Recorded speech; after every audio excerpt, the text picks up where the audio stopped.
2024년 4월 24일 수요 예배를 하나님께 드리시겠습니다. 기도하시겠습니다. 이르되 이스라엘의 하나님 여호와여, 위로 하늘과 아래로 땅에 주와 같은 신이 없나이다.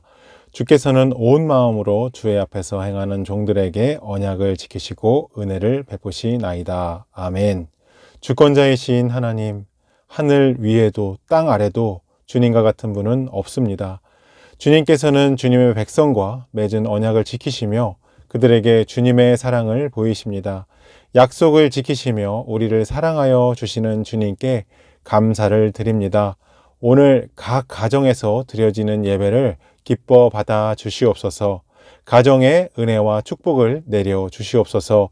예수님의 이름으로 기도하옵나이다. 아멘. 사도신경으로 신앙을 고백하도록 하겠습니다. 전능하사 천지를 만드신 하나님 아버지를 내가 믿사오며 그 외아들 우리 주 예수 그리스도를 믿사오니 이는 성령으로 잉태하사 동정녀 마리아에게 나시고 본디오 빌라도에게 고난을 받으사 십자가에 못 박혀 죽으시고 장사한 지 사흘 만에 죽은 자 가운데서 다시 살아나시며 하늘에 오르사 전능하신 하나님 우편에 앉아 계시다가 저리로서 산자와 죽은 자를 심판하러 오시리라. 성령을 믿사오며 거룩한 공예와 성도가 서로 교통하는 것과 죄를 사하여 주시는 것과 몸이 다시 사는 것과 영원히 사는 것을 믿사옵나이다. 아멘. 주 사랑 내게 있네. 그 사랑이 날 채우네. 주 은혜 내게 있네. 그 은혜로 날 세우네. 세상 소망 다 사라져가고 주의 사랑은 끝이 없으니 살아가는 이 모든 순간이 주 은혜임을 나는 믿네. 세상 소망 다 사라져가고 주의 사랑 끝이 없으니 살아가는 이 모든 순간이 주 은혜임을 나는 믿네. 주 은혜임을 나는 믿네. 주 은혜임을 나는 믿네.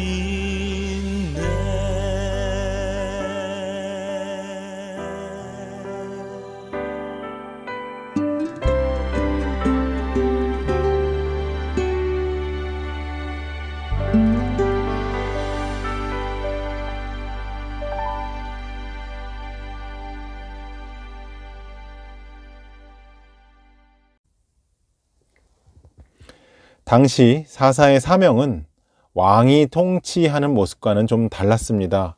그 당시에는 왕권이 이어지는 형태가 아니라 하나님의 부르심을 받아 불쑥불쑥 지도자가 세움을 받아 하나님의 뜻대로 임무를 수행해 왔던 시대였기 때문에 한 사람이 이스라엘 전체를 통치하는 개념으로서의 사사라기보다는 통치력과 영향력이 상당히 지엽적이었습니다. 사사들은 하나님의 부름에 따라서 하나님의 도구로 사용되고 사명이 끝나면 다시 평범한 범인으로 돌아가곤 했기 때문에 역시 기드온도 미디안 연합군을 물리치고 미디안의 압제에서 백성을 구한 다음 다시 평범한 사람으로 돌아가게 됩니다. 오늘 성경은 평범한 사람 기드온의 모습을 보여주고 있습니다. 자기 집에 거했고 아내가 많았고 자식은 이러했다고 말하고 있습니다. 오늘 성경 말씀을 살펴보면 하나님을 섬기고 하나님의 은혜를 받고 하나님의 뜻대로 살았던 이스라엘 백성들이 통치자 부재의 상황에서 다시 옛 모습으로 돌아가는 모습이 나타나고 있습니다. 자연스럽게 다시 하나님을 떠나서 풍요와 다산의 신인 바알 브릿을 섬기는 우상숭배의 풍습으로 돌아간 것입니다. 압제와 고난 속에서 하나님께 부르짖던 기억이 어디론가 사라져 버렸습니다. 언제 하나님이 이끌어 주셨는지, 언제 하나님이 은혜를 베풀어 주셨는지 잊어버리고 그들은 다시 우상으로 돌아갑니다. 여전히 의식주 문제가 최고인 것처럼, 사람의 부요함과 넉넉함이 최고인 것처럼 당시 풍요의 신인 바알과 바알 브릿을 섬기는 그들을 보면 어이없다 못해 가슴이 아프기까지 합니다. 그렇게 힘들고 어려워서 하나님께 부르짖을 때를 참 빨리도 잊어버린 것 같습니다. 하나님께서 사사를 세우셔서 오직 하나님의 능력으로 그들을 구원해 주셨던 생각을 어떻게 그렇게 빨리 잊을 수 있었을까요? 광야에서 하나님의 은혜와 인도하심 속에서 살면서도 늘 원망과 불평이었던 그들의 조상들의 삶과 전혀 다르지 않은 모습입니다. 하지만 이스라엘의 망각병은 거기에서 그치지 않습니다.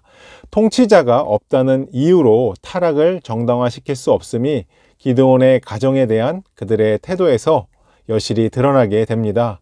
사명을 마치고 평범한 사람으로 돌아갔던 기드온과 그 가정에 대해서 이스라엘 백성들은 무대접을 하기 시작합니다.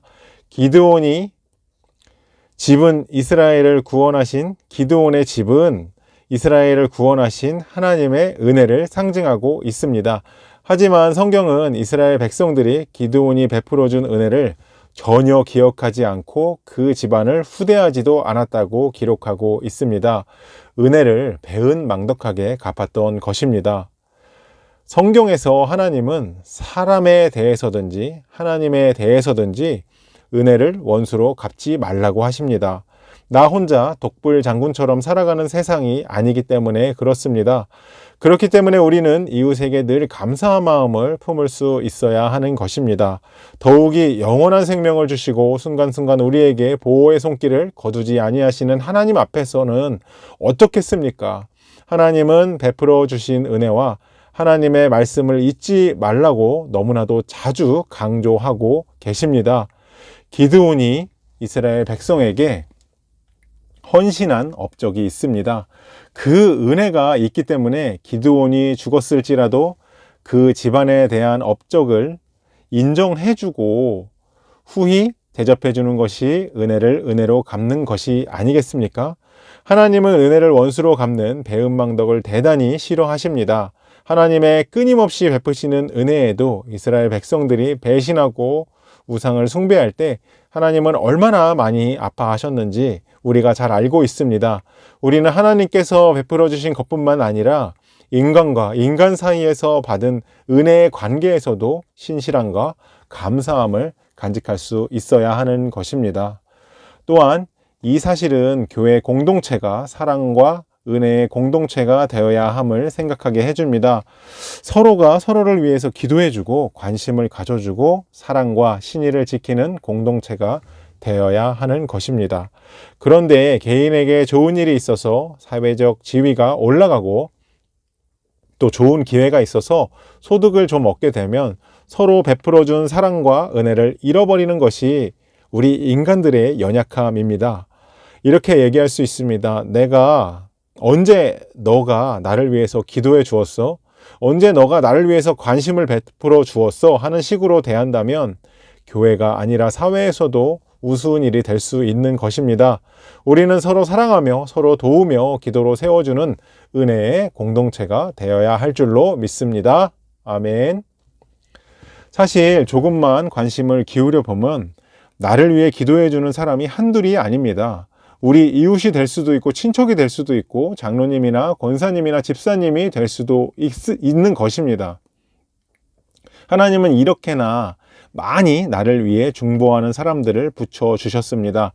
그러니 나에게 좋은 일이 생긴다는 것은 나를 위해 기도하신 그분들의 기도에 하나님께서 응답하신 가능성이 충분합니다. 그런데 어려울 때 기도로 돕고 위로하고 격려해 주던 지체들은 어느 순간 다 잊어버리고 좋은 일이 생기면 당연히 자기 혼자 잘난 것처럼 자기를 세우면 그것은 어리석은 사람이 되는 것입니다. 하나님이 베풀어 주신 복이라면 그것을 위해 기도하는 기도의 사람이 있었음을 생각할 수 있어야 합니다. 내 기도뿐만 아니라 가족과 주변 사람들, 교회 공동체의 지체들도 소리 없는 기도의 후원자들이었습니다. 따라서 내가 잘 될수록 더욱 겸손하게 감사하는 마음으로 섬기는 태도가 은혜를 갚는 도리고 아름다운 신앙생활이라고 저는 생각하고 있습니다. 자, 어느덧 시간이 흘렀습니다. 그래서 결국 기드온이 죽었습니다. 아무리 위풍당당한 기드온의 인생, 그 승리의 인생을 살았더라도 세월은 속일 수 없는 것입니다. 이처럼 인생은 반드시 죽음을 맞이합니다. 이 자리에 계신 여러분도 저도 죽음의 길은 피할 수 없습니다. 제가 아는 어떤 집사님께서 주님 안에서 새로운 인생을 출발하시면서 이런 말씀을 하셨습니다.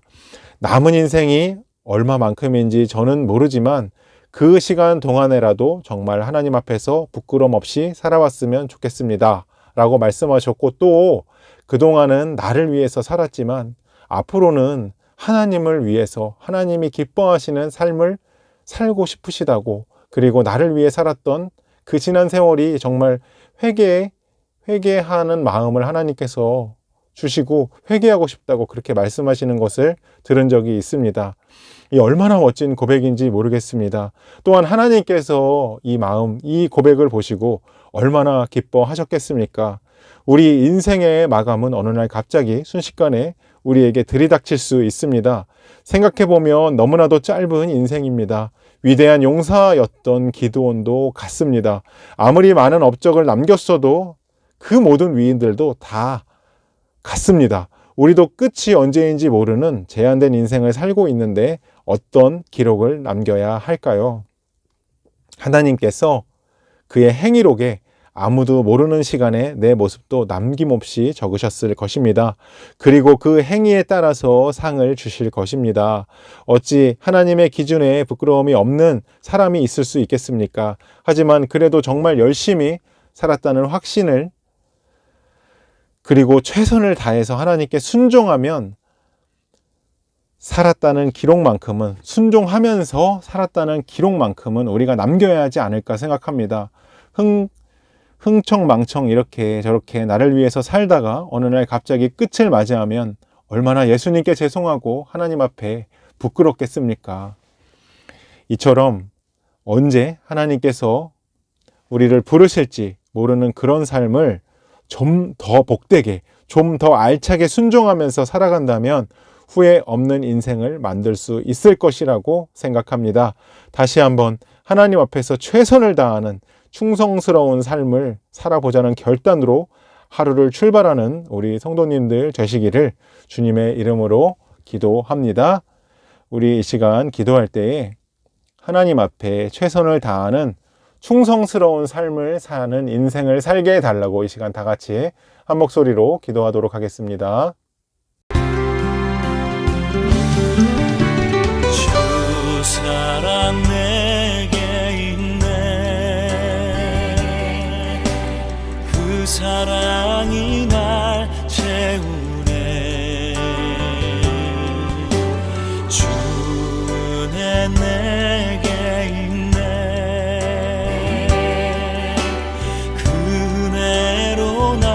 세우네. 세상 소망 다 사라져가고 주의 사랑 끝이 없으니 살아가는 이 모든 순간이 주의 힘을 나는 세상 소망 다 사라져가도 주의 사랑 끝이 없으니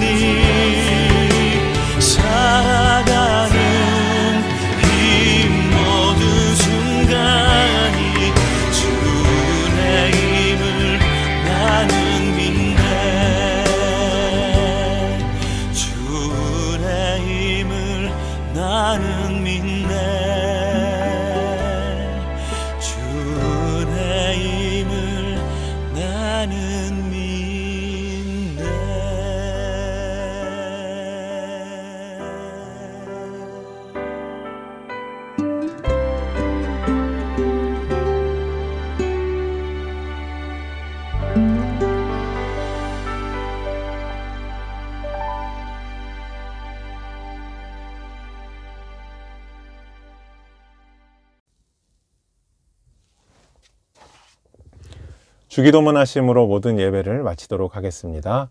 하늘에 계신 우리 아버지여, 이름이 거룩히 여김을 받으시오며 나라가 임하옵시며 뜻이 하늘에서 이룬 것 같이 땅에서도 이루어지이다. 오늘날 우리에게 일용할 양식을 주옵시고 우리가 우리에게 죄 지은 자를 사하여 준 것 같이 우리 죄를 사하여 주옵시고 우리를 시험에 들게 하지 마옵시고 다만 악에서 구하옵소서. 대개 나라와 권세와 영광이 아버지께 영원히 있사옵나이다. 아멘. 나는 하나님을 예배하는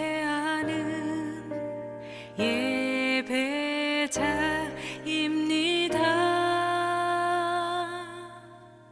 내가 서 있는